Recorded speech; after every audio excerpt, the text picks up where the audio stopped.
देखंतु आज नुआपड़ा को आसीथिले उपमुख्यमंत्री प्रभाती परिड़ा।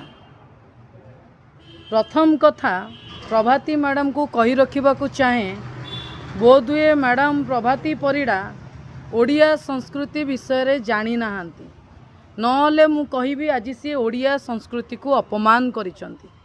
ओडिया संस्कृति रे अछि आम घरे प्रथमे भंजा भांजी मानकु सम्मान दिया जाए, भंजा भांजी मानकु पूजा करा जाए।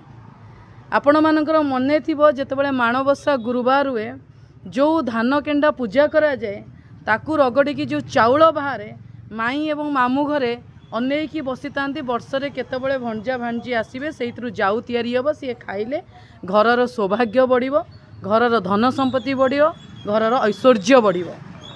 किंतु मैडम प्रभाती परिड़ा आसिकी एठी जो भली भाव में ओडिया संस्कृति को आज अपमान कले, मु तांकु दृढ़ हस्तरे निंदा करुछि।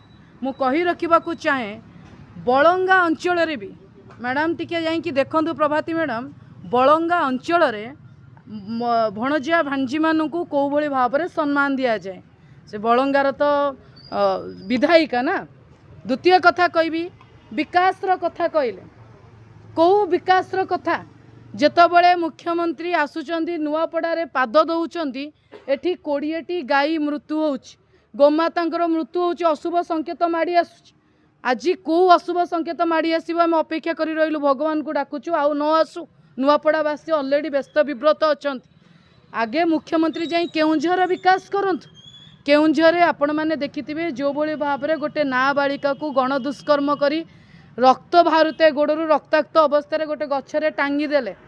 आज आपण देखुथिबे केउंझरे आजिर नगद स्टोरी, जो बाली माफिया माने बालीघाट रु बाली उठाउचंदी, इलीगल माइन्स करूचंदी, सेठी जेतबेले लोक कहउचंती कि आज्ञा बाली उठांतुनी, एठी ये हबो कोन नईटा माड़ी आसीबो, तथापि तांको उपरे डोजर चलै दबा, ट्रक चलै दबार धमक दउचंदी। जेतबेले आपण माने देखुथिबे राउरकेला रे एई सरकार एई मुख्यमंत्री पाख जिला सेठी मध्य आपण देखुथिबे दर्शण गणदर्शन एवं आदिवासी उपरे डोजर चलै दबा आपण माने निजे देखिले। तेणे माने को विकास कथा कहउचंदी मैडम प्रभाती परिड़ा, मु आज्ञा जानी पारिलेनी। कहिले कोडे महिला हिसाब रे तांकू ए सरकार बहु सम्मान देइछि, उपमुख्यमंत्री करिछि। मु कहि रखिबा को चाहे प्रभाती परिड़ा को छाड़ी देइकि आ मंत्रिमंडल रे आज्ञा महिला नांत। बिजु जनता दल सरकार मैडम स्नेहांगिनी छुरिया नानी जी आमर प्रार्थी होती, मुख्यमंत्री नवीन पट्टनायक सेतबले तांकू कैंडिडेट जो मंत्री पद देइतिले, टुकुनी साहू मंत्री होते, रीता साहू मंत्री होते, बासंती हेम्ब्रम मंत्री होते। आम एमती गणिले बिजु जनता दल सरकार केते महिला को मंत्री करा जाइतिला। मैडम प्रभाती परिड़ा को मनमोहन सामलकर कैंडिडेट हिसाब से हुए तो एडजस्ट करा जाइतिला, नले महिला नांती, तांको मंत्रिमंडल रे महिला नांती।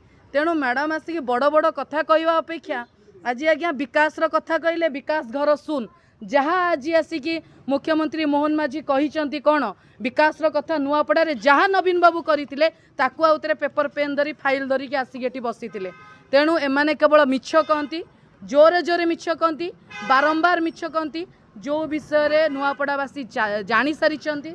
एवं कही रखिबाकू चाहे जदि जय ढोलकिया बाप छेउंड ताले राजू भाई ढोलकिया बिजु जनता दल रे थिले, बिजु जनता दल रे नेता थिले, एवं नवीन पट्टनायक भी बापा माँ नांती। तो लोकंकर आशीर्वाद नवीन पट्टनायक प्रति, नवीन पट्टनायक विकास प्रति, नवीन पट्टनायक भल पाइबा प्रति रही।